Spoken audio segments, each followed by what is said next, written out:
Now that we've learned to empathize with our customers, define the root cause of the problem, the next step is ideation. And ideation is really a high-level approach to coming up with ideas that could potentially be solutions. So as we make our way through this part, I want you to start thinking as creatively as you can about how we can solve the problems that we identified.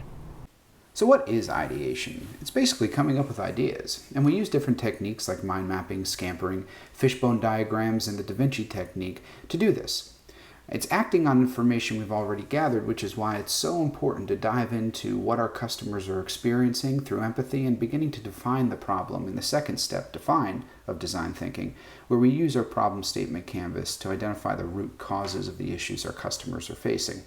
And mentally, it represents a process of going wide.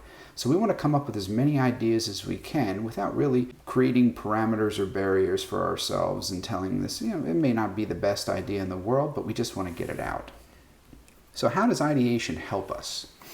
First, it allows us to ask the right questions and innovate. So as we get with our team and we talk to different customers and we begin to identify what the problems are, we understand how to ask questions that will help us dive deeper into what the customers are looking for. And it also gives us the ability to innovate more effectively. So we step beyond obvious solutions and we increase our innovation potential of the solution, meaning through the first few minutes of ideation, when we typically do an exercise, teams and individuals write down all of the obvious solutions first. Then what they're forced to do is start thinking outside the box and come up with more creative ways to solve the problem. Thirdly, it brings together perspectives and strengths of team members. Everybody has a different perspective, and it's important that everyone, as we get together, allows each other to ideate, to dump all of the ideas that they might have in their brain out, so that we can really have a nice whiteboard filled with potential solutions. We uncover unexpected areas of innovation. We create volume and variety in our innovative options, and we do this through getting the obvious solutions out, and this helps to drive our team beyond them and get much more creative when we start to develop our prototype.